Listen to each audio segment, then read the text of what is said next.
Muy buenos días a todos.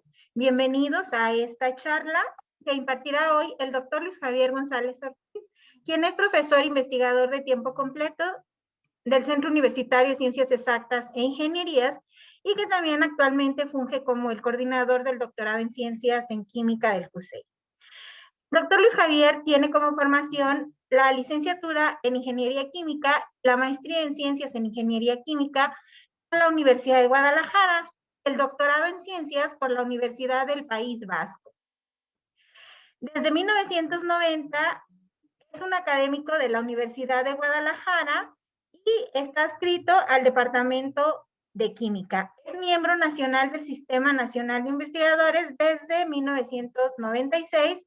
Es revisor científico para el Journal Applied Polymer Science y otros journals. Revisor de varios proyectos nacionales, la mayoría de CONACYT y también de proyectos internacionales. Ha dirigido numerosas tesis, tanto en licenciatura, maestría como doctorado, y tiene una amplia producción científica en revistas internacionales con arbitraje, cuyas revistas están indexadas en el JCR, y también tiene capítulos de libro. Tiene cerca de 500,000 de citas a sus trabajos, es coautor de una patente y un modelo de utilidad. Tiene alrededor de 100 trabajos presentados en congresos nacionales e internacionales y, bueno, es responsable de varios proyectos nacionales con financiamiento externo. Sin más, vamos a darle la bienvenida al doctor Luis Javier. Le cederemos la palabra para que él nos haga la presentación de su charla. Bienvenidos. Gracias, Vero, por la presentación. Gracias, amigos, por estar escuchando en este momento. La presentación que les voy a dar ahora tiene un corte aplicado. La idea es darles los elementos que ustedes les puedan ser de utilidad para reducir la probabilidad de contagio cuando ustedes circulen por la calle.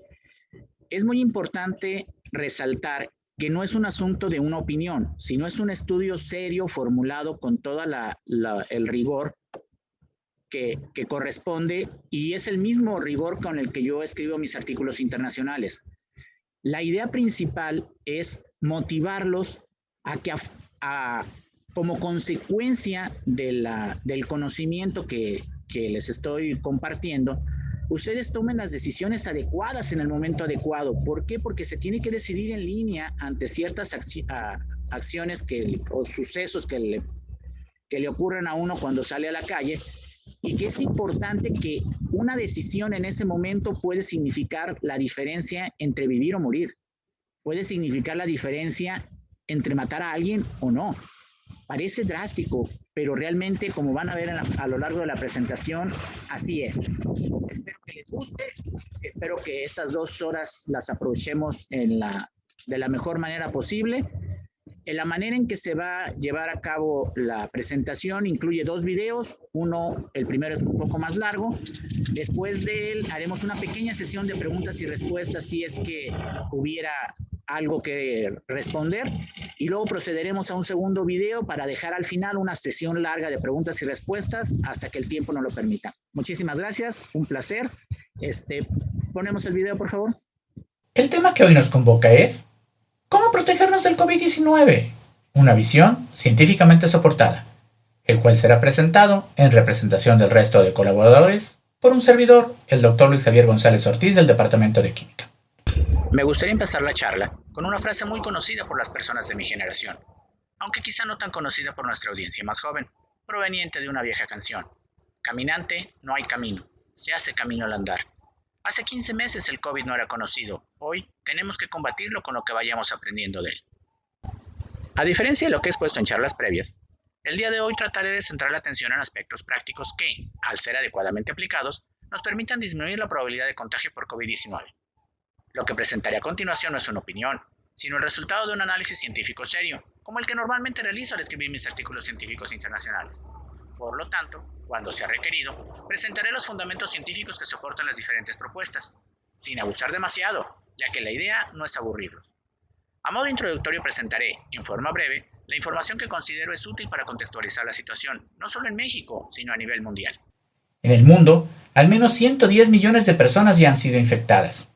Ese es el número de casos registrados, aunque debe haber muchos sin registro. Esos 110 millones representan ni más ni menos que el 1.4% de la humanidad. Desafortunadamente, aún peor es que dicha enfermedad ha llevado a la muerte a más de 2.4 millones de seres humanos a lo largo y ancho del orbe, lo que da una idea clara de la magnitud del problema. Al centrarnos en México y preguntarnos, ¿cómo estamos?, encontraremos que, según las cifras oficiales, hay prácticamente 2 millones de casos registrados, lo que representa el 1.6% de los mexicanos, con lo que estamos un poco arriba del promedio mundial. Sin embargo, lo más preocupante es que en nuestro país han ocurrido más de 170,000 muertes, lo que significa el 8.5% de los casos confirmados, siendo notorio que la mortalidad de nuestro país es alrededor de 4 veces superior al promedio mundial. La pregunta obvia es, ¿por qué? Yo tengo mis propias teorías, las cuales, si lo desean, podemos discutir al final, pero en este momento prefiero enfocar preguntas más útiles que esa. ¿Por qué nos enfermamos?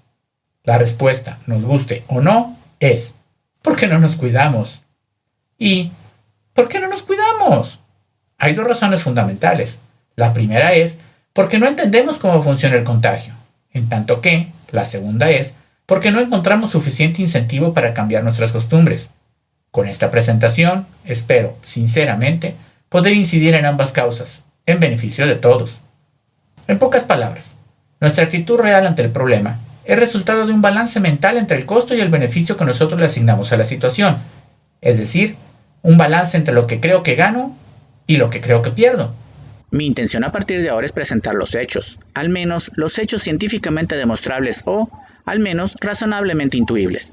Sin embargo, la decisión de lo que cada uno de ustedes hará con la información presentada es total y completamente personal, y como tal, yo la respeto. Vayamos al origen del problema. En términos generales, la sociedad, o al menos una parte importante de ella, considera que su comodidad y el respeto a sus hábitos es un motivante más fuerte que el posible beneficio que le implica a él o al global de la sociedad el protegerse. Pero más importante que encontrar el origen del problema es colaborar a proponer una solución al mismo y, en este caso, creo que un buen inicio en ese largo camino es evaluar objetivamente la magnitud del beneficio obtenido y compararlo con el costo real que implica el intentar combatir el problema. Hablemos un poco del beneficio, recordando que el evitar un perjuicio inminente también es un beneficio. Les pregunto, ¿saben cuál es la probabilidad de que ustedes pudieran presentar complicaciones si llegasen a ser contagiados por COVID-19? ¿Qué hay con cada uno de los miembros de su familia? ¿Qué hay con aquellas personas con las que cohabitan? Recuerden que los niveles de complicaciones son muy diversos, los cuales pueden ir desde personas asintomáticas, quienes ni siquiera se enteran de que estuvieron enfermos, hasta casos en los que, después de una penosa agonía, desafortunadamente llegan a fallecer, dejando en su familia un dolor indescriptible. En este contexto, es perfectamente posible que un miembro de la familia, al pensar que tiene riesgo bajo, decida no esmerarse en su protección, sin prever el dolor que está a punto de provocarse a sí mismo y a su familia y o amigos. No imagino que alguien pueda quedar conforme de haber contagiado a su madre, quien después de padecer las complicaciones de la enfermedad murió, o que permanezca tranquilo a alguien que, aún sin intención directa, contagió a su compañero de apartamento y, al ser este físicamente más débil que él, tuvo complicaciones que lo llevaron a un hospital privado y, como consecuencia de ello, a contraer una deuda prácticamente impagable. Ante esta penosa realidad, y con la convicción sincera de que, en la mayor parte de los casos, los individuos no toman la actitud correcta por ignorancia, más que por dolo, consideramos relevante que cada individuo conozca, al menos en forma aproximada, el nivel de riesgo que tiene de presentar complicaciones si llegase a enfermar por COVID-19. Invito a la audiencia que promueva que esta información sea conocida por cada uno de los miembros de la familia y o cada una de las personas con las que se cohabita, a fin de que las acciones que tomen sean con conocimiento de causa, no únicamente guiados por una ignorancia aparentemente cómoda. Ante esta necesidad, un amplio grupo multidisciplinario de la Universidad de Guadalajara, entre los cuales agradezco la oportunidad de estar, hemos estado trabajando duro y afortunadamente hemos logrado sacar a la luz una herramienta, la cual está disponible en forma gratuita en la dirección indicada, es decir, www.udg.mx Mi Riesgo COVID. Hasta el momento, se han hecho más de 500,000 de consultas, lo que da idea de la importancia que la propia población da a dicha información. A continuación presentaremos un pequeño tutorial al respecto de ella. Iniciaremos diciendo que su único objetivo es informar al usuario sobre el porcentaje de personas con COVID-19 que, teniendo el mismo perfil clínico simplificado que el solicitado por el usuario, han fallecido, han sido hospitalizadas o han sido intubadas. Los resultados son obtenidos a partir del adecuado filtraje de datos públicos que, al respecto del COVID, proporciona la Secretaría de Salud a nivel federal.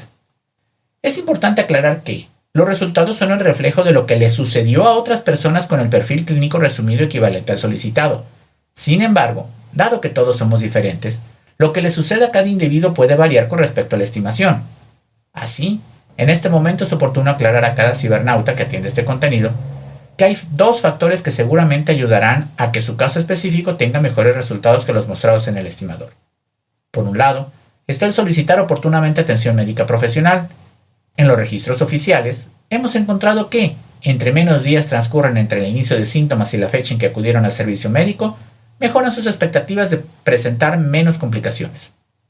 Aprovecho este momento para rendir un humilde homenaje a todos los que, en los servicios de salud, se arriesgan diariamente por nosotros, por los responsables y por los no tan responsables. Por otro lado, tenemos que está perfectamente documentado que un estilo de vida sano en cuanto a alimentación y ejercicio ayudará a que tu sistema inmunológico esté adecuadamente fortalecido y pueda manejar más eficientemente el ataque de este virus o de cualquier otro. Como pueden ver, la información anterior está explícita en la parte introductoria de esta herramienta. Entremos en materia. Como pueden ver en la carátula mostrada, el uso es altamente intuitivo. Solo hay que llenar la información referente a tu sexo, edad, altura, peso y si tienes alguna o algunas de las enfermedades listadas, debiendo marcar la o las casillas correspondientes. Finalmente, hay que dar clic en el botón Consultar. En una fracción de segundo, obtendrás tu resultado. Aquí un ejemplo, donde el 5.3% de las personas contagiadas con el perfil clínico solicitado falleció. Asimismo, el 16.4% de las personas contagiadas con dicho perfil fue hospitalizado, lo que implica aproximadamente la sexta parte de ellas. Y, finalmente, he reportado que el 13.2% de las personas con el perfil indicado que fueron hospitalizadas tuvieron que ser intubadas, lo que aproximadamente representa que 1 de cada 8 personas hospitalizadas de ese grupo fue intubado. A ese conjunto de características le asignamos un nivel de riesgo alto. A continuación son presentados los criterios para la asignación de niveles, los cuales fueron asignados en función del porcentaje de hospitalizados, ya que, para la inmensa mayoría de las familias de este país, el solo hecho de ser hospitalizado ya implica una tragedia familiar, y especialmente en estos momentos críticos donde la disponibilidad de camas es limitada, la gravedad de esa condición se agudiza. Así, se asignó el nivel bajo de riesgo a aquellos que tenían una probabilidad de ser hospitalizados menor al 6%. Eso equivale a 1 de cada 16 o más personas contagiadas. Se asignó nivel moderado de riesgo a aquellos con una probabilidad de ser hospitalizados entre el 6 y el 15%, es decir, hubo una persona hospitalizada por cada entre 6 y 16 personas no hospitalizadas. El nivel alto fue asignado a aquellos perfiles en los cuales se estimó una probabilidad de hospitalización entre el 15 y el 25%.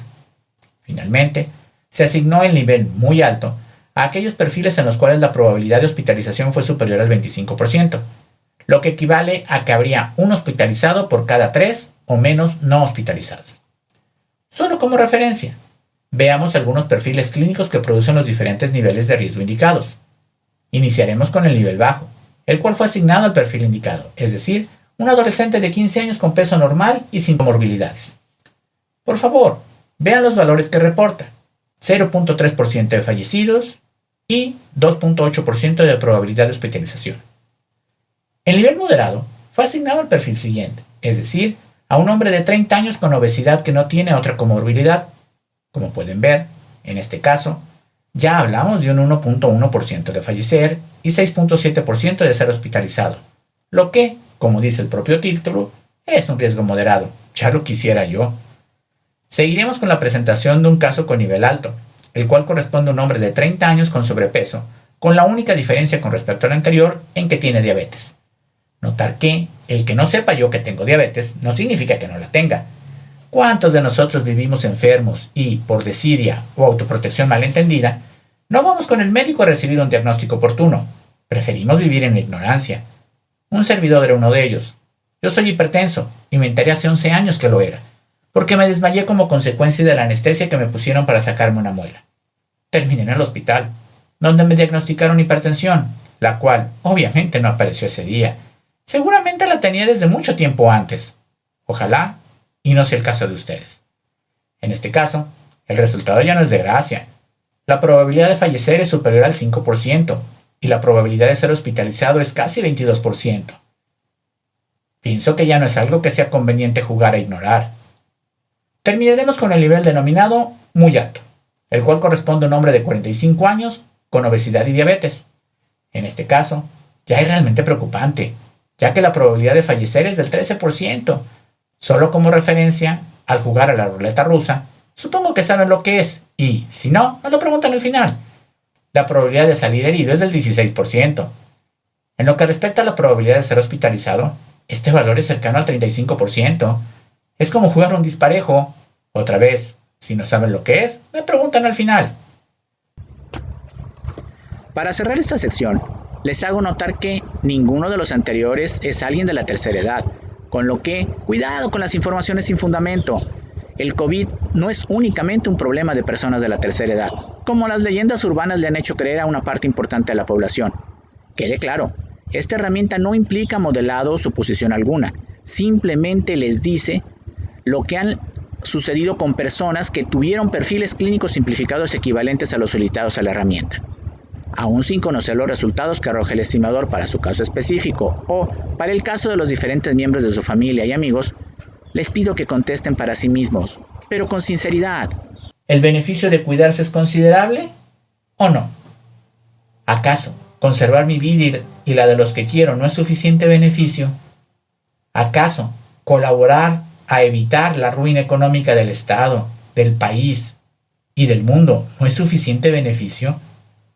Recordemos que, producto de la globalización, al menos en una parte importante de la tradicionalmente denominada sociedad occidental, estamos de alguna forma conectados, nos guste o no, no es una elección, es simplemente un hecho.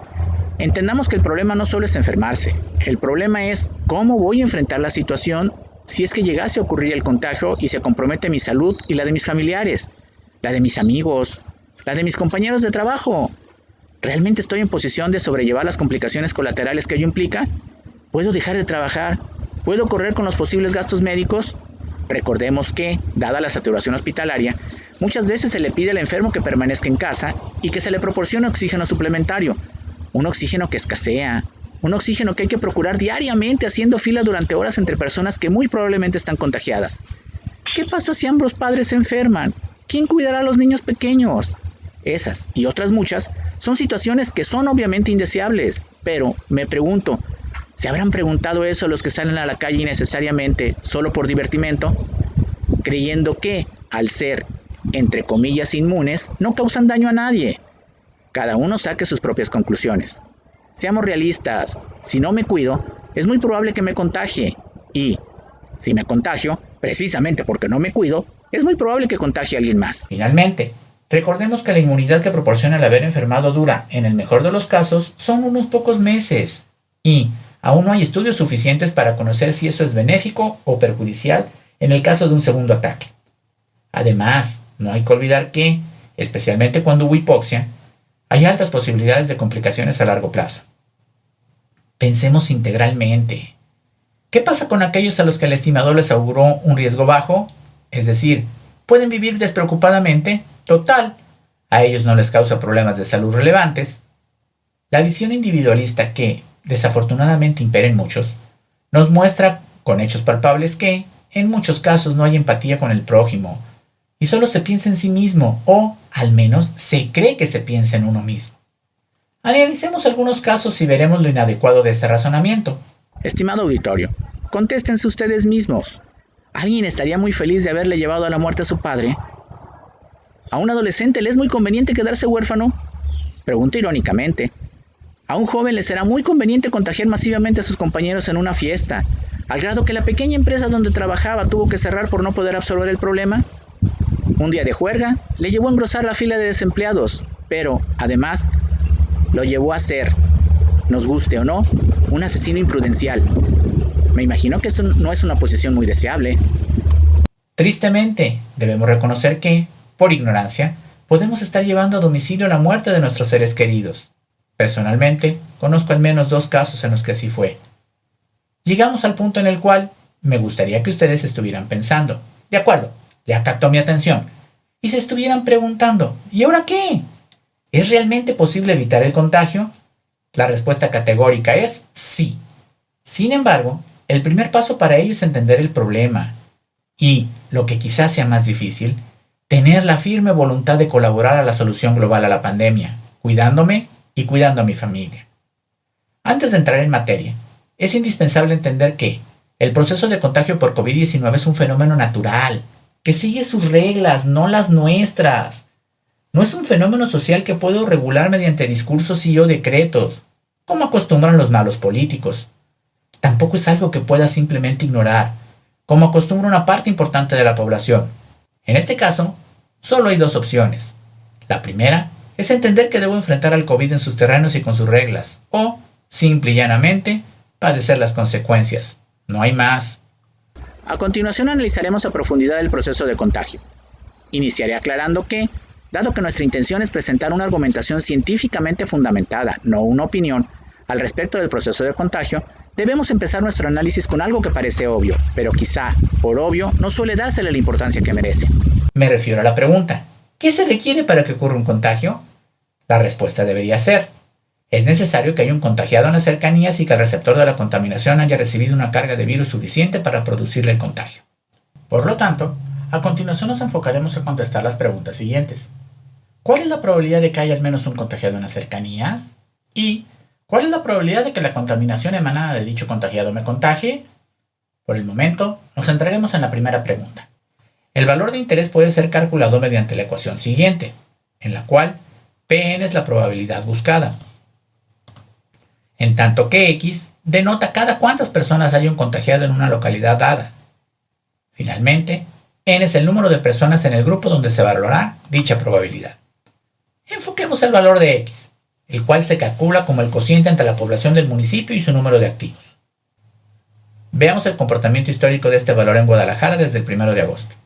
En la gráfica se puede ver que, sistemáticamente, hemos venido empeorando durante el último semestre, ya que, mientras en agosto había un contagiado por cada poco más de 600 habitantes, a finales de enero llegamos a tener un contagiado por cada 180 habitantes, y, en el corte que hice para elaborar esta presentación, teníamos un contagiado por cada 233 habitantes. Solo para que tengan un conocimiento panorámico de lo que ha sucedido en los principales municipios de la zona metropolitana de Guadalajara, les presento los gráficos siguientes, en donde es posible apreciar que, en Zapopan, Tlaquepaque y Tonalá, el comportamiento es muy similar al de Guadalajara, donde, exceptuando el periodo del primer botón de emergencia, con el que realmente se logró una mejora, reflejada por un claro incremento en el valor de X, durante el resto del tiempo, la tónica general ha sido ir progresivamente empeorando. Sin embargo, en Tlajomulco, el comportamiento es claramente diferente, donde no se nota una linealidad, sino más bien tiende a ser una funcionalidad del tipo cuadrática.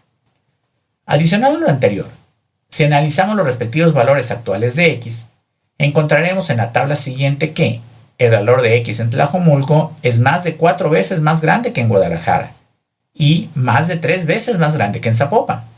Similarmente, es posible apreciar que Tonalá y Tlaquepaque, aunque menos seguros que Tlajomulco, son al menos el doble de seguros que Zapopan y alrededor del triple de seguros que Guadalajara. No es por gusto que un servidor se haya venido a vivir a Tlajomulco, a pesar de todas las inconveniencias que ello me causa. Con la intención de proporcionarles una visión panorámica de todo el estado, les presento, con código de colores, el nivel de riesgo en los diferentes municipios del estado. Espero que hayan aprobado con honores sus clases de geografía de Jalisco. Observen el significado de cada color, el cual está directamente relacionado con un intervalo en el valor de X característico de cada municipio. Los dejo unos segundos para que puedan visualizar lo que les sea de interés.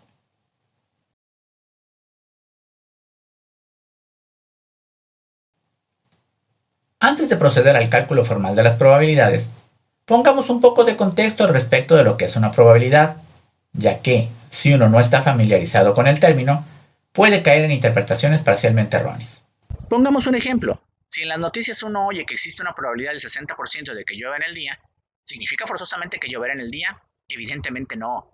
Sin embargo, la mayoría de las personas, sin mucho pensarlo, darían por hecho que va a llover y llevarían su paraguas al salir de casa, lo que implica actuar como si fuese seguro que va a llover, aunque la probabilidad es de solo 60%, ya que el equivocarme no tiene un alto costo. Sin embargo, si lo que está en juego es algo relevante, digamos la posibilidad de que lo estafen a uno en la compra de una casa, y le dicen a uno que, si no hace uno un contrato notariado hay solo un 60% de probabilidad de que me vaya bien en la compra, a diferencia del caso anterior, donde la mayoría actuaría como si fuese a suceder lo más probable, es decir, que me vaya bien en la operación de compra-venta, en este caso, considero que una buena parte de la población, digamos los sensatos, procederían a hacer un contrato notariado, lo que implica suponer que va a suceder lo menos probable, ya que, aunque el que me vaya mal es lo menos probable, el perjuicio que me causa el que suceda, eso es muy relevante, de ahí mi excesiva precaución. Yo pensaría que, para que alguien sensato decidiera optar por no hacer el contrato notariado, quizá la probabilidad tendría que ser 90 o incluso 95% en lugar de 60%. Los ejemplos anteriores dejan claro que, si bien el dato de la probabilidad ayuda a tomar decisiones más adecuadas, en muchos casos, la sensatez pone el punto de corte entre el sí sucede y el no sucede en valores arbitrariamente diferentes. Con ese antecedente, considerando que lo que ahora queremos evaluar es relevante, en este caso, responder la pregunta, ¿me voy a encontrar un contagiado hoy? ¿O no me lo voy a encontrar? Solo como una propuesta, consideremos a partir de ahora que, si la probabilidad de encontrarse a un contagiado es menor al 15%, actuaremos bajo el supuesto de que no nos encontraremos con ningún contagiado en el día.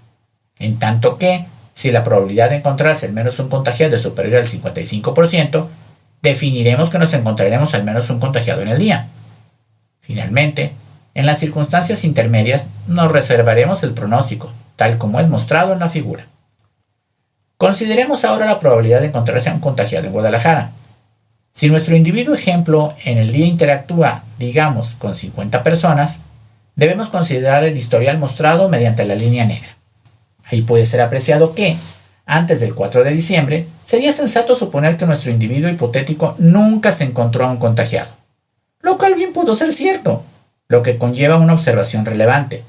No importa si dicho individuo nunca se cuidó en lo más mínimo, no se va a contagiar, simplemente porque nunca tuvo un contagiado en las cercanías.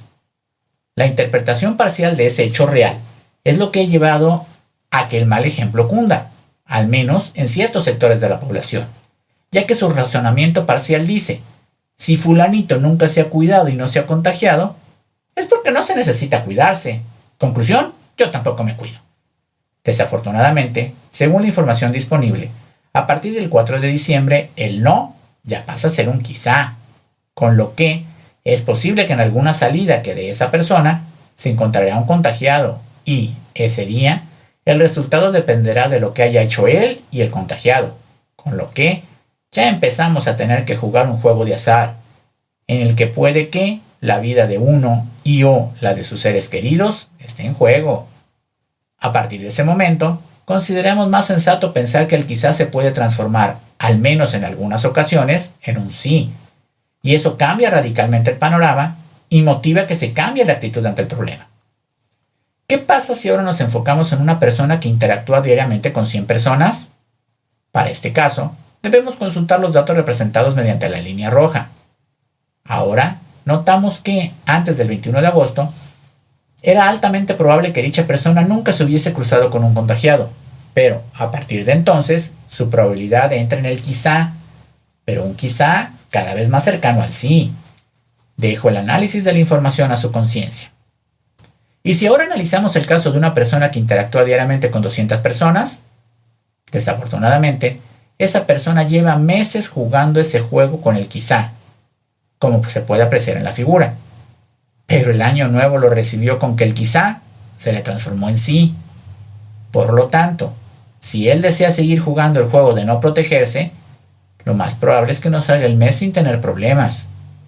Me disculpo de antemano si hiero la susceptibilidad de alguien, pero los más de 3,000 individuos que murieron este año por COVID-19 en Jalisco y los muchos miles que se han contagiado en los últimos meses son candidatos ideales para poder ser clasificados en este caso. O el que sigue, es decir, aquel que interactúa diariamente con 400 personas, cuyo historial de probabilidades es el mostrado en color verde claro.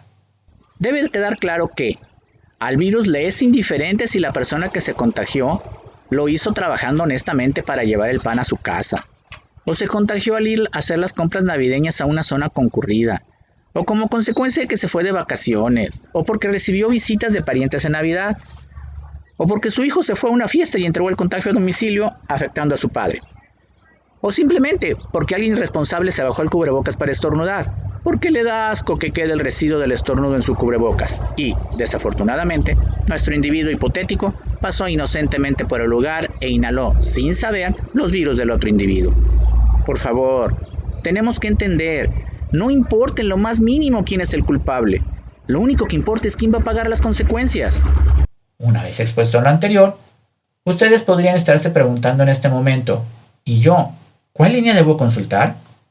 Ante esa pregunta, debemos recordar que N se refiere al número de personas diferentes que pudieron haber transitado durante los últimos 15 minutos por los lugares en los que estoy circulando. Les propongo algunos ejemplos. Si voy a la tiendita de mi barrio, solo a recoger un pedido que hice por WhatsApp y a una hora no pico, ¿qué les gusta? ¿N igual a 10? Yo creo que es una buena estimación. Si ahora voy en auto, con los vidrios cerrados, a trabajar en una oficina con estacionamiento cerca, en una zona no muy transitada, que atiende a no más de 10 clientes al día, ubicada en una casa adaptada, en la cual laboran 5 personas y donde me paso el día en un privado con baño, creo que sería aceptable en igual a 20. ¿O qué opinan? Pero, ¿qué pasaría si requiero 2 camiones para llegar y 2 para regresar a casa? En ese caso, el valor de N se eleva a al menos 200. ¿Qué pasaría si se me ocurre la mala idea de ir a cualquier recaudador a pagar el predial ahora que hay largas filas? Aprovechar el descuento. Y, además, tengo que usar 4 camiones entre la ida y la vuelta. Sin problema, N será superior a 300 individuos. ¿Y si me voy de fiesta? Depende del tamaño del pachangón, pero sin problema tendré N entre 200 y 400. Al ir a una plaza comercial a pasear, como en los viejos tiempos, terminando con la tradicional ida al cine, con palomitas y refresco incluidos, ¿me creen que N ronda los 500? O, si se me ocurre la brillantísima idea de hacer las compras para San Valentín en un tianguis concurrido, ¿me aceptarían la propuesta de N mayor que 500?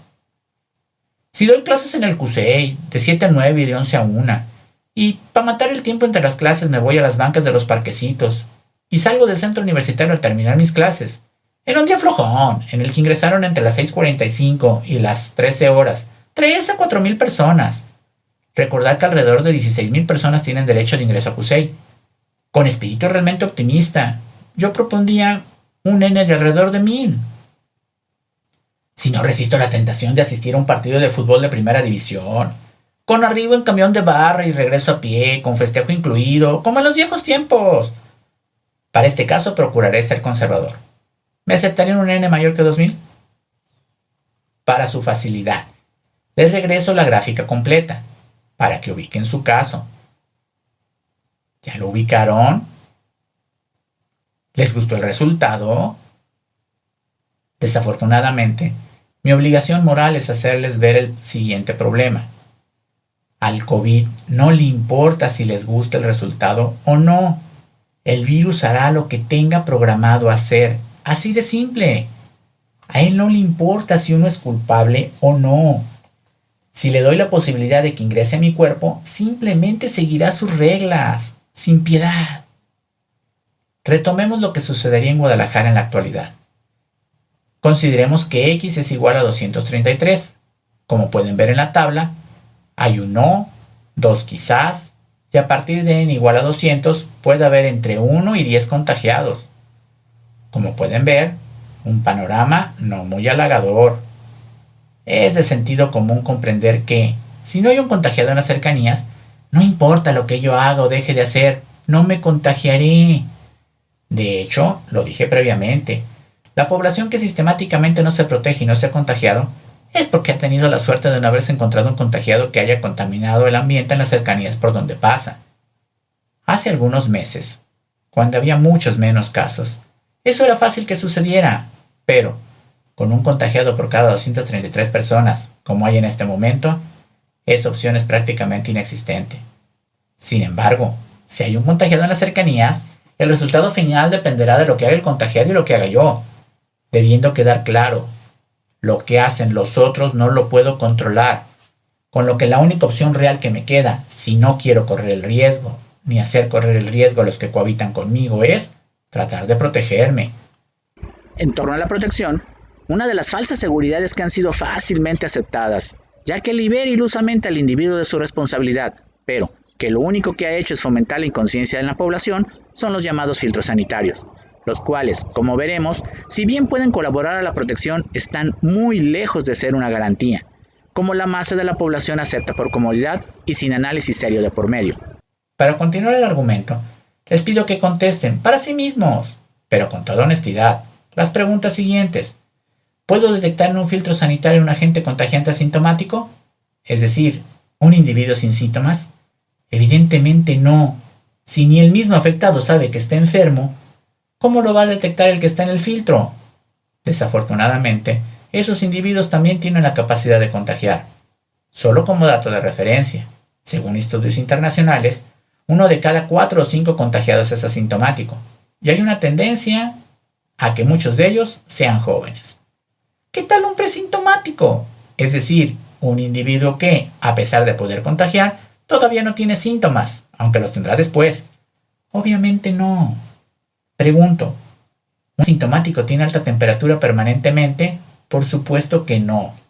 Si eso ocurriera, el enfermo sufriría afectaciones graves en cuestión de horas, máximo 1 o 2 días. ¿Puede evitar que alguien tome un medicamento antifebril para engañar al filtro sanitario? Obviamente no. Cuando en el filtro sanitario preguntan al que desea ingresar si ha tenido síntomas, ¿puede asegurar que el contagiado me dirá siempre la verdad? Quisiera creer que sí. Pero ustedes y yo sabemos que la respuesta es no. Un dato muy conocido, pero que sea sistemáticamente ignorado, es que los termómetros que se utilizan en los filtros sanitarios miden la temperatura superficial y, en ambientes fríos, la temperatura de la piel es siempre varios grados menor que la temperatura corporal, con lo que un individuo con fiebre perfectamente puede parecer normal al pasar por el filtro sanitario. Notar que esa disminución de temperatura es aún mayor cuando estamos húmedos. Por las razones anteriores y varias más, es muy probable que un contagiado pueda cruzar un filtro sanitario a pesar de todos los esfuerzos por detectarlo. No es únicamente un tema de negligencia, que ustedes y yo sabemos que es muy común, es un tema de imposibilidad práctica. Pero aún hay más. ¿Puede un filtro sanitario ser foco de contagio? Desafortunadamente, sí. ¿Qué problemas puede haber? Iniciemos preguntándonos. ¿Qué pasa si el filtro se convierte en un cuello de botella que obliga a hacer fila durante varios minutos? Acépteme, por favor, durante unos minutos, los antecedentes aquí indicados sin demostración, ya que, para no cortar la idea, daré el soporte científico al final del ejemplo. Si abro este paréntesis. Consideremos por lo pronto, como verdad divina, que, si emisor y receptor traen sus cubrebocas perfectamente colocados, un estornudo genera una zona de contagio de 8 metros a la redonda. Sin embargo, si alguno de ellos no trae su cubrebocas perfectamente colocado, la zona aumenta a 20 metros a la redonda. Consideremos ahora una fila como la indicada, donde todos están religiosamente cuidando la sana distancia tradicional, es decir, 2 metros. Nótese, 2 metros sin los descuentos que suelen hacer en muchos lugares. ¿Qué pasa si durante los minutos en los que está en la fila el individuo contagiado, denotado en rojo, estornuda? Como se puede ver en la animación, aun con la mejor organización en unifila y cumpliendo estrictamente la sana distancia tradicional, como siempre lo hacen los mexicanos, hay al menos 8 contagiados por estornudo. Sin embargo, los que no traigan su cubrebocas bien puestos y estén dentro del círculo a 20 metros a la redonda, también podrán ser contagiados. ¿Alguien puede impedirle a alguien que está en la fila que decida descansar del cubrebocas? Por supuesto que no. Pero continuamos con el análisis. Preguntémonos y contestémonos con sinceridad y objetividad. ¿Qué sentido tiene que me pregunten si he tenido síntomas si no estoy dispuesto a decir la verdad? ¿Ustedes realmente creen que, después de casi un año de pandemia, existe alguien que no sepa que si tiene síntomas no debería estar en un filtro sanitario? Si tiene síntomas y está en el filtro, es porque considera importante cruzarlo y, evidentemente, con ese objetivo en mente, lo último que va a decir es: sí, tengo síntomas. Vamos, somos mexicanos.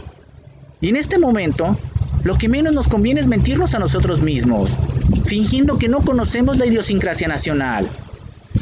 Esta pregunta quizá tuvo sentido al inicio de la pandemia, cuando había una cantidad importante de personas que ni siquiera habían entendido lo que era una pandemia. O, en definitiva, no creían que ni siquiera existiese. Pero ahora, es un poco descabellado pensar que ese caso es lo común. Pero continuamos con el argumento. ¿Qué consecuencias tiene que el encargado del filtro haga la pregunta? Lo obvio es que consumo algo de tiempo y fomento que la fila crezca. Sin embargo, eso es un mal menor. Lo realmente grave es que obligo a que cada persona que ingrese por el filtro tenga que hablar. Ustedes podrían decir, no entiendo, ¿cuál es el problema? Se los explico. Todos conocemos a personas que emiten saliva al hablar. De hecho, yo soy una de ellas y no me avergüenzo de ello, ya que eso es un tema relacionado con que, en mi infancia, mis padres me llevaron a ponerme frenos. Y en los 80s, la técnica fácil para que utilizaras menos tiempo los frenos era abrir espacio quitando piezas dentarias. A mí me quitaron los 4 premolares, y eso hace que tenga una tendencia biológica a emitir saliva al hablar. Punto, no hay más razón. Y no creo que sea el único que tiene ese problema. Volvamos al argumento. Me disculpo, pero les tengo que volver a pedir un poco de paciencia para darles la demostración. Pero, por lo pronto, créanlo, una gota apenas perceptible de, digamos, 1/4 milímetro de radio puede tener carga viral suficiente para enfermar a alguien. Supongo que pueden imaginar una gota de ese tamaño. Recuerden sus años de primaria y el tamaño de cada rayita pequeña de la regla. Eso es 1 milímetro. Ahora que ya lo tienen en mente, pártalo en 4 pedazos iguales. Ese sería el radio de la gota de la que hablo. Al hablar, especialmente si traigo el cubrebocas mal colocado, es bastante posible que se emita la contaminación requerida para enfermar a alguien, ya que se puede colectar la misma carga viral con algunas decenas de gotas que ya no se pueden ver y que, por su tamaño reducido, pueden permanecer en el aire durante varios minutos. Hagan memoria. ¿Cuántas personas han visto en la calle con cubrebocas con los elásticos flojos? De forma que dejan entradas gigantescas de muchos milímetros de área en la zona de los pómulos o en la zona de la nariz. Muchas, ¿verdad? Pues les informo que esas personas también desean pasar por los centros sanitarios y no me imagino que alguien se los pueda impedir. ¿O ustedes qué opinan? Asumo que ya ubicaron el problema. Pensando que así es claro que al hablar en el filtro sanitario, abro la oportunidad a que un contagiado emita gotas de saliva contaminadas. Sin embargo, quizás se pregunten, ¿qué tan probable es que haya un contagiado en la fila?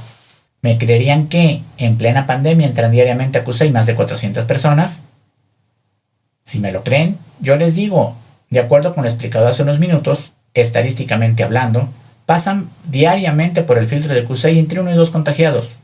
¿Lo habían considerado? La siguiente pregunta lógica es, ¿dónde terminan esas gotas de saliva? Al menos, como probabilidad, pueden ser inhaladas por los que están próximos a él en la fila. Si ese es el caso, el individuo se contamina, pero se lleva su contaminación a casa. No obstante, por pura estadística, es más probable que terminen siendo inhaladas por la persona que hace las preguntas en el filtro. Si ese es el caso, como diría el Chavo del 8, sin querer queriendo, van a ser una fuente potencial de contaminación para todos los que en los días subsecuentes crucen el filtro. Al menos hasta que se percate de que está enfermo y, si su patrón es intransigente, hasta que logre tener una prueba PCR positiva, con lo que pasará al menos una semana esparciendo el virus a placer. Supongo que ustedes también lo han visto, pero, al menos yo, he visto, y no pocas veces, que cuando no hay usuarios, los que atienden suelen descansar del cubrebocas y platicar para matar el aburrimiento. Y, honestamente, no los culpo, ya que se sienten seguros en exteriores. Seamos honestos, ¿alguien les ha avisado del riesgo? No. Así que seamos empáticos con ellos y no los culpemos. Dice un dicho que el mandado no es culpado. Retomemos el tema. Este es el momento en el que el filtro sanitario es ideal para contagiarse. Recuerde que hay gotas de saliva que, dado su tamaño microscópico, pueden permanecer durante varios minutos en el ambiente y ser acarreadas a capricho del viento. Sigamos con las preguntas incómodas, pero necesarias. ¿Qué tan grave es quitarse los equipos de protección en los filtros sanitarios? Muy grave. ¿Por qué? Porque, como ya hemos explicado, es un lugar por donde pasan muchas personas y, por ello, con altas probabilidades de que haya pasado un contagiado. Además, dado que es un lugar donde se obliga a los usuarios a hablar, la posibilidad de que esté contaminado el ambiente es alta y, como es evidente, quitarse el cubrebocas en un ambiente contaminado es el camino seguro al contagio. Recordemos que al virus no le importa si eres el usuario del filtro o el que lo atiende. Y, como demostraremos más adelante, dependiendo de la virulencia del contagiado, una sola respiración puede ser suficiente. Por otra parte, quitarse los lentes o la careta que protege los ojos en un ambiente contaminado aumenta la probabilidad de contagio. Por donde lo vea uno, quitarse el equipo de protección en un filtro no es conveniente. Nuestra recomendación es que no se quite su equipo de protección en el filtro sanitario, aunque se lo pidan. A mí me lo han pedido y, hasta ahora, nunca he caído en la tentación de hacerlo. Negocie como lo considere conveniente. Y, si aprecia su seguridad personal, no se lo quite en ninguna circunstancia. No olvide que la amabilidad apoyada con la razón suele vencer muchos obstáculos. Vayamos ahora al soporte científico prometido. Lo he resumido, ya que no deseo aburrirlos innecesariamente. Enfoquemos ahora la pregunta. ¿Cuál es la probabilidad de que la contaminación emanada de un contagiado me contagie? En torno al tema, es vital reconocer que hay dos parámetros clave. Por un lado, tenemos a la virulencia del enfermo, es decir, la cantidad de virus por mililitro que están presentes en la saliva de los individuos contaminados. Y, por el otro, la llamada dosis infectiva, la cual indica la cantidad de virus que garantizan el contagio de un individuo resistente. Centrando la atención en la virulencia, aquí les presento los resultados principales de un estudio con 3.712 pacientes, en donde son representadas las cargas virales de cada uno de ellos. Aquí puede ser apreciada la gran dispersión entre las cargas virales, las cuales van desde los 1000 virus por mililitro hasta prácticamente 1 billón de virus por mililitro. Solo como referencia, tenemos conocimiento de otro estudio con poco más de 1000 pacientes que muestra resultados congruentes con los aquí presentados. Dada la dispersión antes mencionada, es claro que es necesario tomar puntos de referencia para hacer los cálculos que serán realizados posteriormente. Así, utilizaremos como referencia dos casos. El primero de ellos, que llamaremos de media virulencia, en donde tomaremos como punto de referencia el valor del 50 percentil. De acuerdo con ello, de aquí en adelante, consideraremos que la mitad de los pacientes tiene una virulencia de 500.000 virus por mililitro o inferior. Como complemento, el segundo caso de referencia será aquel que representa el valor del 75 percentil, al que llamaremos de alta virulencia. Congruente con ello, consideraremos que el 25% de los pacientes tienen una virulencia igual o mayor a 50 millones de virus por mililitro. En lo que respecta a la dosis infectiva, considerando lo reportado en las dos referencias aquí indicadas, fue definido que el ingreso al cuerpo de 10.000 virus garantiza el contagio aún en la persona más resistente, proponiendo, con base en ello, la escala de riesgo de contagio que se puede apreciar aquí, en donde se asignan niveles progresivos de riesgo del verde al rojo, lo que facilita la interpretación de los resultados. Iniciemos el análisis considerando el caso de un individuo receptor desprotegido que es testigo del estornudo de otro individuo desprotegido, quedando en la dirección del estornudo y estando a una distancia menor a 2 metros. En este caso, si el individuo que estornudó pertenece al 25% de los enfermos más virulentos, basta inhalar una sola gota con un diámetro superior a medio milímetro para que haya un contagio seguro. Dados los cientos de partículas de ese tipo que fueron expulsadas hacia mi cara, el contagio está garantizado. Sin embargo, si el individuo que estornudó pertenece al 50% de los enfermos menos virulentos, es requerido inhalar lo aquí indicado para llegar a estar contagiado, lo que conlleva que el contagio ya no sea seguro, pero sí a que el riesgo de él sea bastante alto. Pensemos ahora lo que ocurre cuando se conserva la llamada sana distancia, es decir, los 2 metros, nótese, 2 metros sin rebajas, que el COVID no está en oferta. Para este caso se puede ver que se genera riesgo de contagio aún en los casos con media virulencia o menor y con una única respiración. Dicho riesgo aumenta progresivamente si el individuo receptor no huye de la escena del crimen, pudiendo llegar a existir un riesgo muy alto al cabo de 5 minutos. Sin embargo, el contagio es seguro en el 25% de los casos, es decir, en los de alta virulencia o mayor, tal como se puede ver en la tabla colocada a la derecha. Sin tener el conocimiento que ahora les acabo de proporcionar, les pregunto, ¿ustedes se saldrían de una fila simplemente por escuchar que alguien estornudó abierto en las cercanías? De aquí en adelante, denominaré estornudo abierto aquel que muchos han realizado toda su vida, es decir, sin ninguna acción de contención, ni con la mano, ni con el brazo, ni con nada. Puedo intentar adivinar y asumir que la mayoría se preguntaría, ¿por qué tendría que salirme? A través de las siguientes preguntas, ustedes podrán llegar a su propia conclusión. Empiezo. 1. ¿Puedo saber si el que estornudó tiene una gripe normal o tiene COVID? Respuesta, no. 2. Si tiene COVID, ¿puedo saber su nivel de virulencia? Es decir, ¿puedo saber si es del grupo de la izquierda o del de la derecha? Respuesta, no. Dado que existe un 25% de probabilidad de que sea del grupo de la derecha, ¿qué puedo hacer para evitar el contagio? Respuesta, en cuanto escuches el estornudo, deja de respirar unos segundos y retírate al menos 20 metros del lugar. 4. Si por puro instinto respiré una única vez después de oír el estornudo y luego me retiré, ¿eso me implicará un contagio seguro? Dependiendo de la distancia del estornudo, la dirección en la que fue emitido y la dirección del viento, es muy probable que no, ya que es necesario que el viento transporte la contaminación hasta la posición en la que estoy. Sin embargo, si acorde con la cortesía tradicional permanezco en el lugar, es muy probable que en cuestión de decenas de segundos, o a lo mucho un par de minutos, la contaminación estará en la posición precisa y el contagio podrá ocurrir. Conclusión. Si es posible, hay que huir de la escena del crimen. Analizando ahora la misma circunstancia, pero cuando ambos involucrados utilizan cubrebocas perfectamente colocados, vemos que se disminuye el riesgo, pero no se elimina.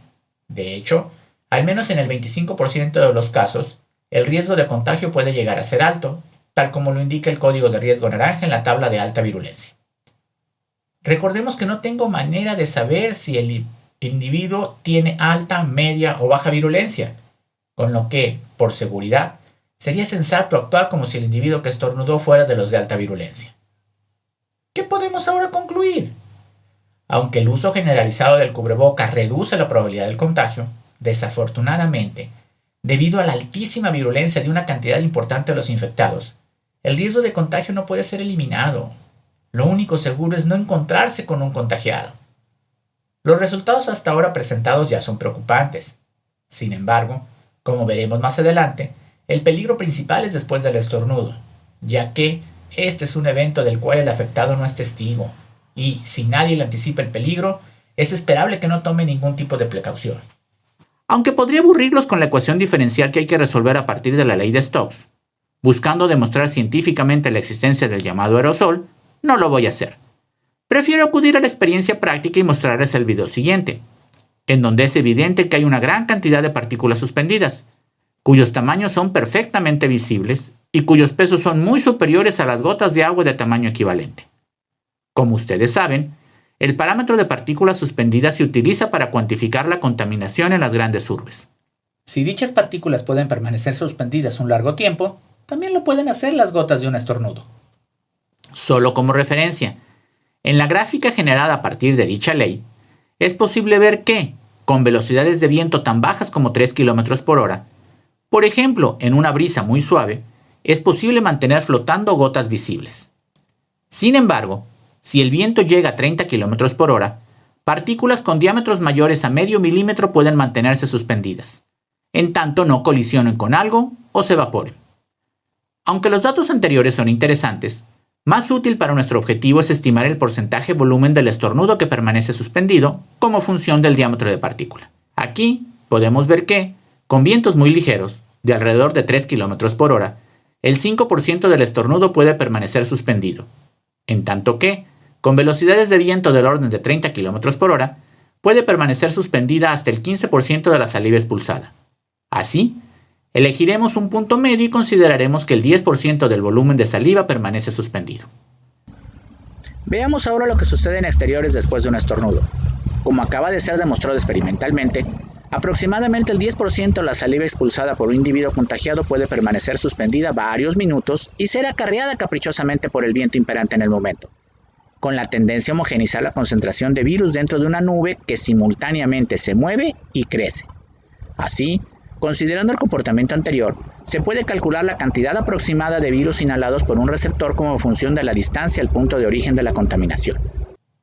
Al realizar el cálculo y presentar los resultados a continuación, podemos notar que, cuando ambos utilizan cubrebocas, el cual ya hemos demostrado que puede retener hasta el 99.5% de la contaminación emitida por el contagiado, la sana distancia entiéndase, la distancia mínima que permite anticipar que no habrá consecuencias del evento para el individuo receptor de la contaminación es de 8 metros.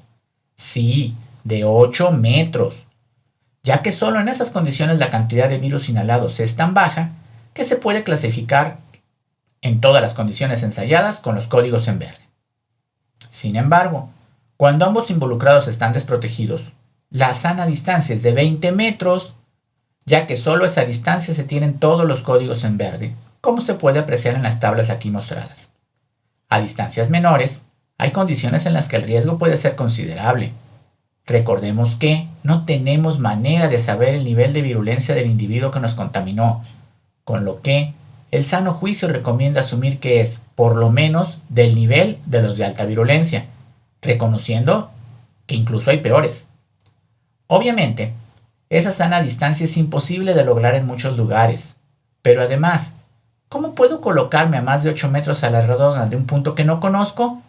Recordemos que, en la mayoría de los casos, el afectado no fue testigo del estornudo, ya que este pudo haber ocurrido varios minutos antes de que él circulara por la zona. Para entender mejor el comentario anterior, los invito a ver la siguiente animación. Aquí se muestra en rojo un contagiado con su cubrebocas perfectamente colocado, quien estornuda y genera una nube inicial de contaminación. Tanto el contaminado como los demás alumnos en el patio circulan despreocupadamente, en tanto la nube inicial tiene la tendencia a volverse pseudoesférica, crecer y desplazarse, a una velocidad que depende de las condiciones del viento imperantes en el momento. Enseguida, en la animación vemos cómo el individuo azul claro entra en zona de contagio en un punto cercano al epicentro de la contaminación, de forma que, aunque tiene su cubrebocas, se llega a contaminar. Sin embargo, el segundo contagio ocurrió en el individuo azul oscuro, quien transitó a 10 metros del origen de la contaminación, pero, desafortunadamente, ya que no llevaba su cubrebocas bien colocado, inhaló lo suficiente para contaminarse. Finalmente, notar que la zona contaminada, casi del tamaño del patio, permanecerá varios minutos como zona de riesgo. ¿Cuántos alumnos creen que podrán pasar en esta zona durante el recreo en una primaria? Lo dejo a su imaginación. Recapitulemos. Hasta ahora hemos demostrado que el uso adecuado del cubrebocas disminuye importantemente la probabilidad de contagio, sin embargo, no garantiza seguridad total. Además, demostramos que, hoy día, es fácil encontrarse un contagiado, al menos en la zona metropolitana de Guadalajara. En lo que respecta a los filtros sanitarios, una falsa seguridad implícitamente interiorizada en muchos les hace pensar que el que existe un filtro sanitario les garantiza seguridad. Sin embargo, dado que hemos demostrado varias fallas en los mismos, con toda seguridad se puede afirmar que no existe filtro sanitario que garantice retener a todos los contagiados. Incluso, por ignorancia, algunos filtros sanitarios pueden llegar a facilitar el contagio. Con ese antecedente, hagamos un corte. ¿Qué alternativas tengo?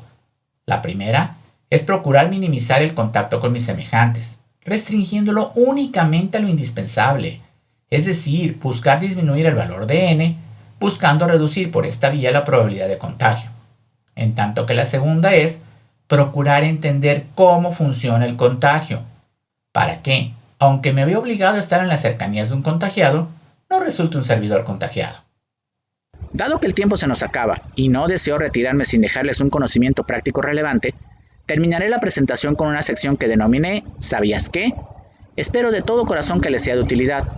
Aunque esta sección ya la he presentado en un video anterior, les comento que esta es una versión actualizada y aumentada que vale la pena verla. Nos vemos en unos minutos para la sesión de preguntas y respuestas. ¿Sabías qué? Es la última sección que tendremos el día de hoy. En ella les propondré consejos prácticos que espero les sirvan para reducir la probabilidad de contagio. Iniciaré con los asintomáticos. ¿Sabías que 1 de cada 4 o 5 contagiados por COVID-19 es asintomático? Es decir, es capaz de contagiar a los demás a pesar de no presentar síntomas perceptibles. Por lo tanto, para disminuir la probabilidad de contagio, es recomendable que uno suponga que cualquier persona puede estar contaminada y, sin discriminarla ni hacerla sentir mal, mantenga una sana distancia con todos, incluso con los parientes y amigos. Continuaré con lo referente a la contaminación dispersa en el ambiente. ¿Sabías que aproximadamente el 10% de la saliva expulsada en un estornudo está constituida por microgotas invisibles? las cuales pueden mantenerse en el aire durante varios minutos, tal como lo hace el polvo. Por lo tanto, es perfectamente posible que uno transite por aire contaminado sin darse cuenta, ya que la persona que estornudó puede haberse alejado del lugar hace varios minutos. Así, si desea disminuir la probabilidad de contagio, es recomendable que tome precauciones para no inhalar esas gotitas. El cubrebocas es la mejor herramienta disponible para lograr ese objetivo. Sin embargo, si la persona que estornudó tuviese un poco de empatía, podría permanecer unos minutos en el punto donde estornudó y avisar a los transeúntes que es una zona contaminada y pedirles que no respiren al pasar por ahí. Ciertamente implica una molestia y, sobre todo, implica una acción no habitual, digamos, extraña. Pero les pregunto, ¿la vida de una persona no vale ese pequeño esfuerzo? Es vital entender que no resolveremos problemas nuevos con acciones viejas. Aún mejor hubiera sido que el que estornudó practicara el estornudo de etiqueta. Sin embargo, si por alguna razón le fue imposible evitar la salida de saliva, la acción antes descrita puede convertirse en su buena obra del día. Veremos ahora lo relativo a la virulencia de la saliva contaminada. ¿Sabías que en un solo estornudo puede haber virus suficientes para enfermar a cientos de personas? Por lo tanto, es indispensable que, aunque no coincida con nuestra costumbre habitual, si escuchamos o vemos a una persona estornudar o toser, retengamos unos segundos la respiración y nos alejemos inmediatamente de la zona de contagio al menos 20 metros. En caso de que sea indispensable volver a la zona contaminada, es recomendable esperar al menos 10 o 15 minutos para transitar por ahí, y jamás hacerlo sin un cubrebocas adecuadamente colocado. Lo anterior aplica tanto para interiores como para exteriores. Un poco de empatía con el prójimo llevaría al que escuchó el estornudo a avisar a todos los que transitan por ahí, en caso que el que estornudó decida simplemente fingir que nada pasó. Ustedes podrán decir, es una acción de descortesía, pero me pregunto, ¿no es descortesía mayor contaminar a alguien que puede morir en unos días? Es muy probable que el que estornudó se vea avergonzado, pero, si es inteligente, procurará no repetir la acción y se esforzará un poco más en utilizar el estornudo de etiqueta. No le neguemos a las personas la posibilidad de aprender. Si no quiere aprender, será su decisión, pero ustedes le dieron la oportunidad de hacerlo. Un aspecto que implícitamente ha penetrado en el ideario de la población es que, para que ocurra un contagio se necesita estar inmerso en una aglomeración de personas. Sin embargo, como hemos visto a lo largo de esta presentación, solo se necesita que, en los últimos minutos, un contagiado haya emitido saliva en las cercanías de los lugares por los que paso. No se necesita más. Otra falacia que, a juzgar por los hechos, ha permeado en al menos una parte notable de la población, es que los amigos y los parientes no me pueden contagiar. Solo así se puede explicar que se sigan haciendo visitas, reuniones o incluso fiestas familiares en plena contingencia sanitaria. Yo vivo al lado de un local que se alquila para fiestas y no ha habido fin de semana sin que haya reuniones. Seguimos con lo referente a la efectividad del cubrebocas. ¿Sabías que un cubrebocas bien colocado puede retener hasta el 99.5% de la saliva expulsada durante un estornudo? No obstante su gran efectividad, dado que la cantidad de virus presentes en la saliva de muchos contagiados es exageradamente alta, no garantiza evitar el contagio. Sin embargo, es la mejor arma disponible para disminuir el riesgo. Por lo tanto, dado que lo único seguro es no encontrarse con un individuo contagiado, es recomendable interactuar lo menos posible con nuestros semejantes, al menos en físico. Recuerda que, para ser contagiado, no se necesitan multitudes, solo se necesita que haya un contagiado en las cercanías. ¿Qué podemos comentar al respecto de la real sana distancia? ¿Sabías que la llamada sana distancia de 2 metros se aplica únicamente al momento del estornudo y quizás 5 segundos después? Posterior a ese instante, el viento puede transportar la contaminación varios metros. Según datos científicos reportados, si tanto el que estornudó como el receptor de la contaminación están utilizando adecuadamente sus cubrebocas, un solo estornudo genera una zona de peligro a 8 metros a la redonda del punto en que ocurrió el estornudo. Pero, si alguno de los dos no trae cubrebocas o lo trae mal colocado, la zona de peligro es de hasta 20 metros a la redonda. Además, es previsible que estas zonas permanezcan importantemente contaminadas durante al menos 10 o 15 minutos. Por lo tanto, en el mejor de los casos, la real sana distancia es de al menos 8 metros. Un tema parcialmente olvidado es el que tiene que ver con la importancia del estornudo de etiqueta. ¿Sabías que una forma fácil de evitar la dispersión de los virus y cortar la cadena de contagios es practicar el estornudo o el tosido de etiqueta. Al cubrir adecuadamente nuestra boca y nariz con la parte interna del brazo, los virus ya no quedan suspendidos en el ambiente, sino que quedan retenidos en nuestra piel o ropa. Por lo tanto, para completar el proceso de protección, es necesario inactivar dicha contaminación, rociando solución de alcohol en la zona contaminada de la piel o ropa. La solución de alcohol debe tener una concentración igual o superior al 70%. Una estrategia que, desafortunadamente, por razones culturales no ha sido implementada con efectividad, es el aislamiento efectivo de los contagiados o, incluso, de los potencialmente contagiados. Es evidente que, al menos en la cultura occidental, dicho aislamiento debe ser producto de una decisión personal del contagiado. No puede ser de ninguna manera una imposición. Sin embargo, espero que esta plática ayude a los contagiados del futuro a que mediten, integralmente, en el inmenso favor que le hacen a sus familiares, amigos, conocidos y a la sociedad entera si se aíslan con efectividad en cuanto tengan algún síntoma de enfermedad respiratoria. No importa que no se tenga aún la prueba PCR positiva. Un análisis integral y honesto de las causas que han motivado que, a pesar de su evidente utilidad, esta estrategia no haya sido exitosamente implementada en casi ningún país del mundo, es la costumbre, muy humana, de acomodar la realidad a lo que le parece al involucrado lo más conveniente, al menos en ese momento. Para explicarme, dejo dos preguntas en el aire. La primera, ¿hay alguna razón histórica para que el empleador no crea en la palabra de un empleado que le dice que está enfermo? De verdad, me gustaría decir que no. Pero mi alto nivel de objetividad me obliga a decir que, en muchas ocasiones sí. ¿Por qué? Porque se ha mentido previamente. Segunda pregunta, ¿podrían ustedes asegurar que todos los patrones son sensibles a las necesidades del empleado? Al igual que en el caso anterior, me gustaría decir que sí.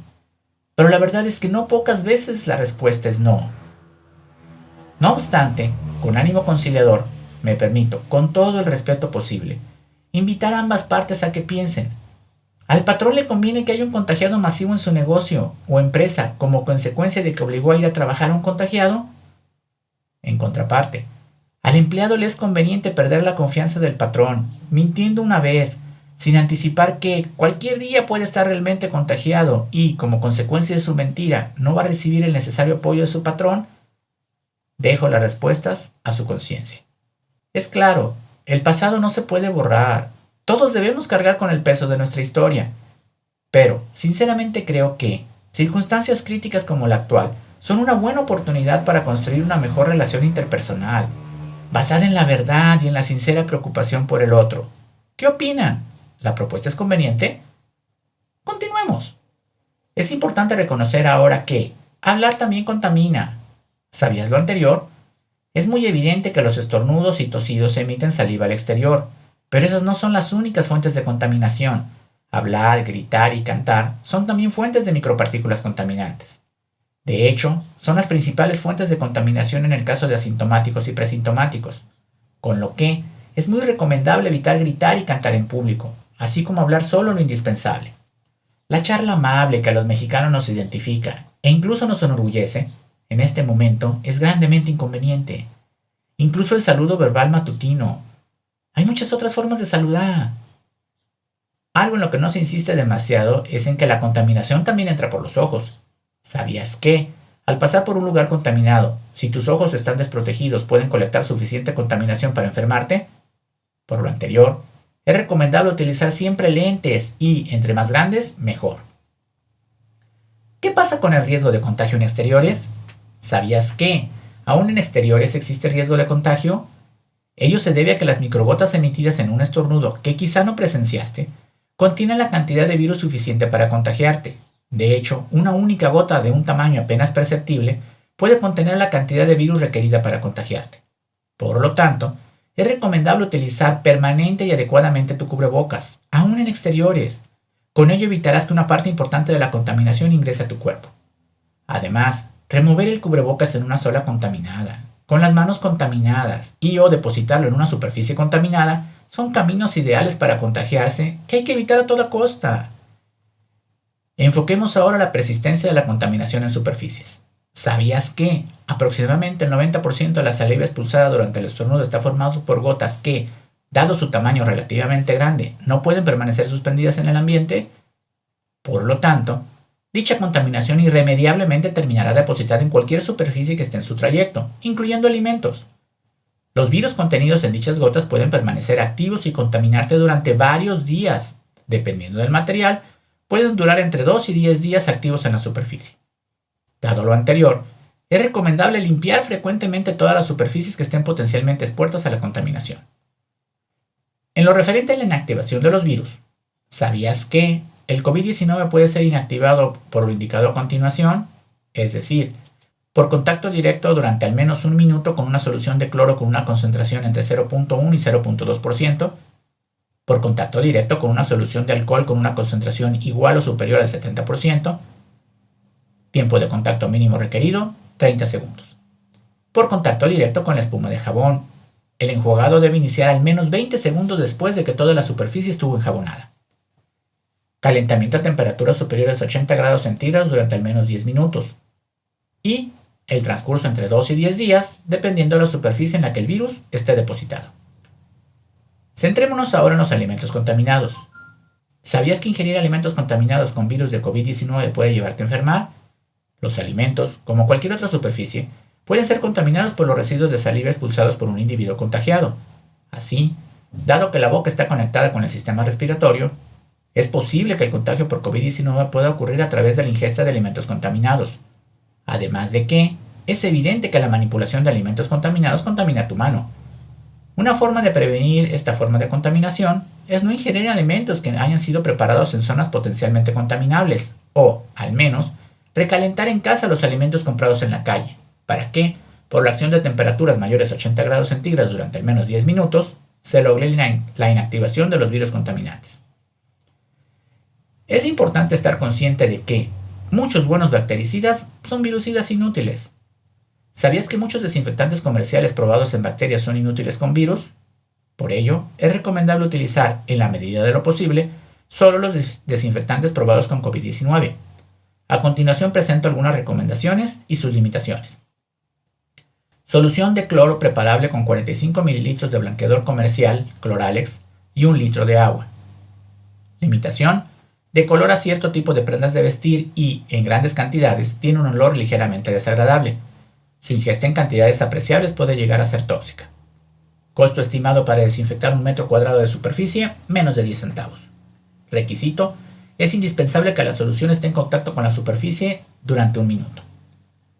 Solución de alcohol al 70% volumen. Aunque se venda en esa presentación, también se comercializa como alcohol del 96. En este caso, es requerido adicionar 1 taza de agua por cada litro de alcohol del 96. Limitación: cuidar que no sea alcohol adulterado. Costo estimado para desinfectar 1 metro cuadrado de superficie, 10 pesos. Requisito: es indispensable que la solución esté en contacto con la superficie durante al menos 30 segundos. Por ello, es conveniente dejar que se evapore a condiciones ambientales. Jabón. Entre mayor poder desengrasante, mejor. Limitación: no en todos los lugares se tiene agua disponible, pero esta limitación puede eliminarse cargando agua en una botella. Costo estimado para desinfectar 1 metro cuadrado de superficie, despreciable. Requisito: la espuma debe durar al menos 20 segundos en contacto con la superficie. En presencia de algunos materiales, sobre todo plásticos, las soluciones acuosas tienen la tendencia de formar gotas en la superficie, con lo que la superficie que no fue tocada por ninguna gota no se desinfectó. Por ello, es necesario obligar a que se forme una película sobre la superficie. Para evitar el problema anterior, les recomiendo dispersar con la mano la solución sobre la superficie y, si es posible, limpiarlo por inmersión, dejando que se seque la superficie a condiciones ambientales, no secar con trapo. Obviamente, la mano queda contaminada y hay que desinfectarla después. En muchos locales comerciales, por razones estéticas, después de pisar en el tapete sanitizante, colocan un trapo para que limpie la suela de tu zapato. Con esta acción, se evita que el virucida tenga el tiempo que requiere para actuar, lo que convierte a dicho tapete en poco más que un adorno, y, lo que es peor, en fuente de una nociva falsa seguridad de la que hay que ser conscientes. Por otra parte, dado que hay materiales que por sus características no pueden ser desinfectados por ninguno de los métodos anteriores, por ejemplo, los documentos, los billetes y algunos equipos electrónicos muy delicados, en estos casos es recomendable esperar a que el virus se inactive por tiempo. Para ello, es recomendable esperar al menos 9 días para asegurar que ya no hay riesgo alguno. Un último grupo es el de los alimentos, los cuales en muchos casos no es recomendable limpiar por ninguna de las vías antes mencionadas. En esos casos, La mejor opción es proceder a su cocimiento, debiendo ser garantizado que, durante más de 10 minutos, el alimento estuvo a una temperatura superior a 80 grados centígrados. ¿Qué es recomendable que hagamos al ingresar a casa? ¿Sabías que, al regresar a casa, tu ropa y toda tu piel expuesta al ambiente pueden estar contaminadas? Dicha contaminación surge de las microgotas de saliva contaminada que pueden estar suspendidas en el ambiente, las cuales son capturadas por tu piel o tu ropa al transitar por un área contaminada. Para que toda la potencial contaminación quede en la ropa, es recomendable dejar expuesta la menor cantidad de piel posible. De hecho, es recomendable el uso de gorras o sombreros, así como de caretas que puedan ser desinfectadas múltiples veces. Dado lo anterior, es recomendable que antes de ingresar a casa, desinfectes con solución de cloro la suela de tus zapatos y, si es posible, el resto de la superficie del zapato expuesta al ambiente. Además, es conveniente dejar dicho calzado al cruzar la entrada de casa y tener preparado un calzado limpio para que lo utilices únicamente en el interior de la casa. Asimismo, es recomendable que, al ingresar a casa, te despojes de la ropa externa de calle, asumiendo que está contaminada y que, por ello, evites que toque tu cara. Si no es posible lavar en ese momento la ropa, es recomendable guardarla en una bolsa plástica, metiéndola con cuidado para evitar que la superficie externa de la bolsa tenga contacto directo con la ropa potencialmente contaminada. Una vez introducida toda la ropa en la bolsa, es recomendable hacerle un nudo para evitar que contamine alguna superficie dentro de la casa. Finalmente, es recomendable que tomes una ducha inmediatamente después, teniendo cuidado de que no escurra sobre tu cara la contaminación que pudiese haber tenido tu frente o tu pelo. Para ello, es recomendable iniciar tu ducha jabonando primero la cara y luego el pelo, haciendo previamente abundante espuma en la mano sin mojarse la cabeza demasiado. Es necesario que, antes de enjuagarse, el jabón haya estado en contacto con tu cuerpo al menos durante 20 segundos. Dado que es muy probable que durante ese lapso requieras respirar, te recomendamos hacerlo a través de la boca, abriéndola ampliamente para evitar la generación de corrientes de aire bruscas en dirección a tu cuerpo. Si te es posible, es mejor no respirar durante esos instantes. Notar que, si tu piel estaba contaminada, dicha contaminación escurrió al suelo de la zona de la regadera o de la tina de baño que usaste, la cual quedará potencialmente contaminada, con lo que tus sandalias estarán potencialmente contaminadas, siendo recomendable limpiar con solución de cloro la suela de las sandalias antes de pisar fuera de la zona contaminada, y procurar limpiar con solución de cloro el piso de la regadera o de la tina de baño antes de que la utilice otra persona. ¿Qué hay con la limpieza de las compras? ¿Sabías que todos los productos que vienen del exterior deben ser limpiados tan pronto como ingresen a casa? Para realizar esta acción, dependiendo de las características de cada vivienda y de cada producto, existen varias alternativas, las cuales tienen que ser elegidas por cada persona, pero tomando en consideración las siguientes suposiciones básicas. Toda superficie expuesta al exterior está contaminada. Toda superficie contaminada, con solo tocarla, contamina cualquier otra superficie. Mientras lavo una superficie, mis manos están potencialmente contaminadas, por lo que por ninguna circunstancia debo tocar mi cara durante el proceso, y al terminar el proceso debo lavarme las manos perfectamente. Dado que es posible que salten gotas de agua contaminadas hacia mi cara mientras lavo los productos, es recomendable utilizar una careta mientras lavo los productos. Atendamos ahora la pregunta: ¿qué debes hacer al ingresar a tu auto?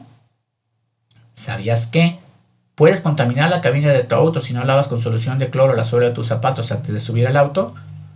Notar que la contaminación que ingresas inicialmente al piso de la cabina puede ser levantada por acción del viento, por ejemplo, el generado por el aire acondicionado o el que ingresa por las ventanillas. Asimismo, es importante que no ingreses productos del exterior a la cabina del auto, ya que la contaminación presente en su superficie pudiera ser desprendida por el viento. Es mucho mejor que los productos los coloques en la cajuela y todo el tiempo asumas que está potencialmente contaminada. Es una buena costumbre rociar la cajuela con solución de cloro al terminar el día, si es que se introdujeron productos en ella.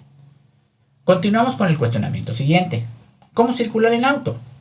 ¿Sabías que es muy conveniente que circules en tu auto con los vidrios cerrados y, si usas el aire acondicionado, lo utilices en el modo de recirculación de aire? Dado que asumimos que una persona contaminada pudo haber estornudado en cualquier punto del exterior, todo el aire exterior puede estar potencialmente contaminado, con lo cual recorrer grandes distancias en auto, colectando aleatoriamente aire exterior, no es una costumbre recomendable. Además, la costumbre de quitarse el cubrebocas en el auto, como si el virus requiriese visa para ingresar a tu auto, es una costumbre a todas luces inadecuada. Aunque el expuesto hasta ahora pareciera tender más hacia las malas noticias que hacia las buenas, Dejé para lo último un hecho que, además de relevante, es claramente positivo. No importa lo bien o mal que hayamos actuado hasta el día de hoy, las características de la enfermedad determinan que en 14 días, a partir del inicio de síntomas, la mayoría de los contagiados dejan de ser agentes contagiantes, con lo que, si la cantidad de nuevos contagios es menor que la cantidad de agentes contagiantes que dejan de serlo, el número de activos irá progresivamente disminuyendo y con ello disminuirá la posibilidad de que haya nuevos contagios, lo que retroalimentará positivamente esta disminución. En pocas palabras, para ir saliendo progresivamente de esta situación, se necesita que, en forma coordinada, una cantidad importante de la población decida modificar positivamente sus hábitos de autoprotección y de protección a los suyos. Al ser masiva esta acción, se promovería que los contagios fueran progresivamente disminuyendo y que el sistema hospitalario fuera parcialmente descargándose. Como consecuencia de lo anterior, las expectativas de vida de muchos irían incrementando y, poco a poco, podríamos volver a la normalidad, o al menos a una realidad un poco más lejana de la cuerda floja en la que estamos todos en este momento.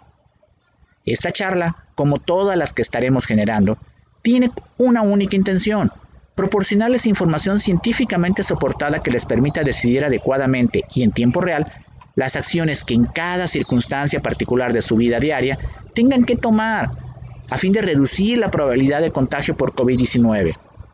Asumo que, al menos parcialmente, ustedes comparten la visión de un servidor, la cual considera que, en lo individual, soy responsable de mi propia protección y de la protección de los que cohabitan conmigo, pero también que como parte de una sociedad, entiendo que mi postura y acciones impactan importantemente en la vida de los demás y, sobre todo, por ningún motivo, entiéndase, por ningún motivo, estoy dispuesto a transformarme en un asesino imprudencial de nadie, mucho menos de mis familiares y amigos.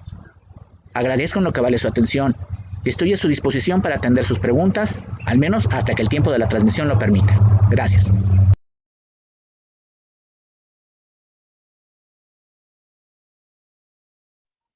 Ya. Muchísimas gracias por su atención. ¿Alguna pregunta, Lourdes?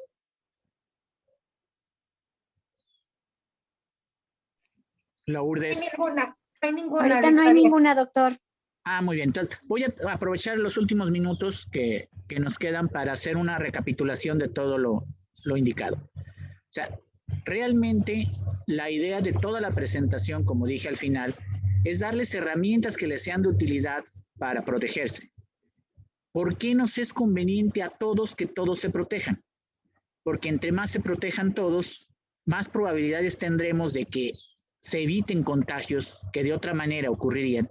Y cada contagio que se evita, no solamente es el contagio de hoy, es el contagio de todos los que ese contagiado podría contagiar a su vez, al menos en lo que se da cuenta de que está contagiado.